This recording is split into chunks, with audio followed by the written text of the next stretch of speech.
খালে খালে খালক পায়, পাপীয়ে পাপক বিচাৰি পায়। তেওঁ সদায় মানে এই বেয়াবিলাক খুচৰি ফুৰা মানুহ, বেয়াবিলাককে দেখিছে। মুখ্যমন্ত্ৰীয়ে যে ভূপেন বৰা ডাঙৰীয়াই কথা কোৱাৰ কাৰণে মহিলা অশালীন কৰা বুলি সুধিলে, এই যে ভৱেশ কলিতাই যে আজি 2 বছৰৰ আগত কৈছিলে 7 বজাৰ পাছত বিজেপি অফিচত মহিলা আহিব নালাগে বুলি, ইন্দ্ৰাণী ট্ৰবেলদাৰ বোলে এগৰাকী মোৰ ভগ্নী, তেওঁ আত্মহত্যা কৰিবলগীয়া হ'লে, তেতিয়া নাৰীক সন্মানৰ কথা তেওঁ গম নাপালে নেকি? মই মুখ্যমন্ত্ৰীক এটা কথা কৈছোঁ যে আপুনি যেনেকৈ পাপীৰ পিঠাত মন, আপুনি প্ৰত্যেকটো কথা বেয়া কিয় দেখি থাকে?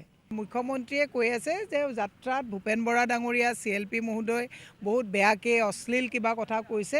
এইটো দুৰ্ভাগ্যজনক কথা, এনেকুৱা কোনো কথা কোৱা নাই। ভূপেন বৰা ডাঙৰীয়াই কৈ আছিলে যে মানে আপোনালোকে এই কথাখিনি কৈ দলত আমি যেতিয়া কেতিয়াবা ঘৰত আপোনালোকে কয় নে নকয়, কেতিয়াবা কিছুমান ঘৰুৱাভাৱে কথা কোৱা হয়। কৈছে যে মই কৈছোঁ ভাষণটো আপোনাৰ খুব ভাল হৈছে ভূপেন দা। কৈছে ভাষণটোতো ভালেই হয়, কিন্তু আপোনালোকে আমাৰ মহিলা কংগ্ৰেছতে হওক, লখিমপুৰ সেইফাললৈ আপোনালোকে পূৰা মানে বাঁহ দিয়ে, এনেকুৱা কথা এটা কৈছে। এইবিলাকতো আমাৰ কেতিয়াবা ঘৰুৱাভাৱে কিছুমান কথা কৈ যায়। মুখ্যমন্ত্ৰীয়ে যে এই কথাটোত এজন মুখ্যমন্ত্ৰীয়ে ইমান অশ্লীল দেখিলে মই ভাবি মানে পোৱা নাই, কাৰণ কোনো অশ্লীল কথা মুখ্যমন্ত্ৰীয়ে জনা ভাল যে ভূপেন বৰা ডাঙৰীয়া CLP মোৰ জ্যেষ্ঠ ভাতৃ সদৃশ আৰু গৌৰৱ গগৈ ডাঙৰীয়াও মোৰ ভাতৃ সদৃশ। আমাৰ তাত এটা ভাল তেনেকুৱা বন্ধুত্বসুলভ আমাৰ তাত পৰিৱেশ আছে।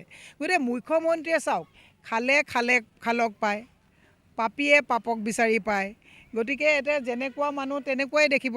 তেওঁ সদায় মানে এই বেয়াবিলাক খুচৰি ফুৰা মানুহ, বেয়াবিলাককে দেখিছে। কিন্তু ভূপেন বৰা ডাঙৰীয়াই কিবা এটা কথা কৈছে, মই যেতিয়া ভাষণটো তেওঁৰ ভাল হৈছে বুলি কৈছোঁ, তেওঁ কৈছে ভালটো ঠিকেই হয়, পিছত চব ফালৰ পৰা আপোনালোকে মোক বাঁহ দি থাকে।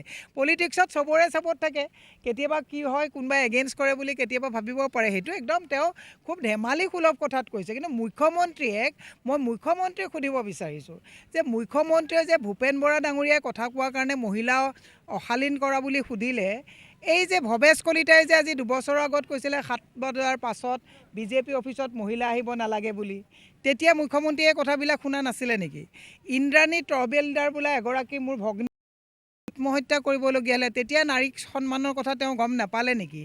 গতিকে এই কথাবিলাকো মই মানে মুখ্যমন্ত্ৰীৰ গোটেই কথাবিলাক আপোনাক মই কওঁ, অসমৰ মুখ্যমন্ত্ৰীয়ে কৈছিলে আজি কেইদিনমানৰ আগত যে বক্ৰ পথৰে 2016 চনত অসমৰ মহিলাই চাকৰি লৈছে, তাৰমানে সতীত্ব বন্ধকত দি চাকৰি লৈছে বুলি কোনে কৈছিলে?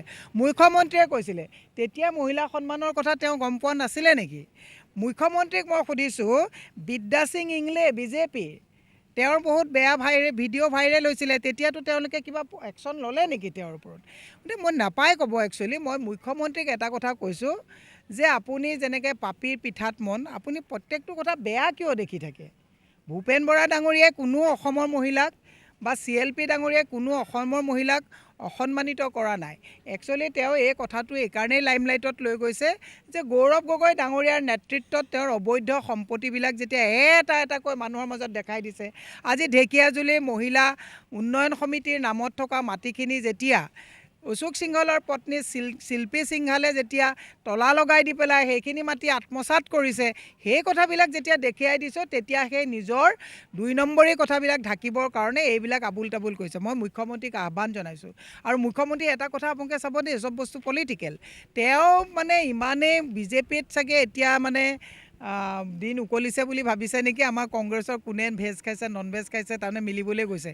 নন ভেজ খোৱাকেইটাক ভেজ খোৱাকেইটাক চাগে কৈছে বাবাটো তহঁতে ভেজ খাইছে। মই মুখ্যমন্ত্ৰীক এতিয়া ক'ব বিচাৰিছোঁ, ইমান যদি দুখ লাগিছে, এতিয়া ময়ো যেতিয়া মহিলা আজি 15গৰাকীমান লগত লৈ সদায় ঘূৰোঁ, আমিও 2গৰাকী মানে কোনোবাই যদি অতিথি থাকে আমি নন ভেজ দি আমি ভেজ খাওঁ। পইচা আমাৰ তেনেকুৱাতো 2 নম্বৰী পইচা নাই।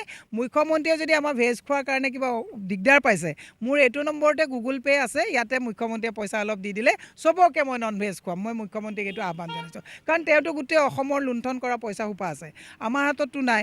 আমি কেতিয়াবা শুকান ৰুটি লাল চাহ খাই দিনটো কটাই দিওঁ, কাৰণ আমাৰ হাতততো তেনেকুৱা পইচা নাই।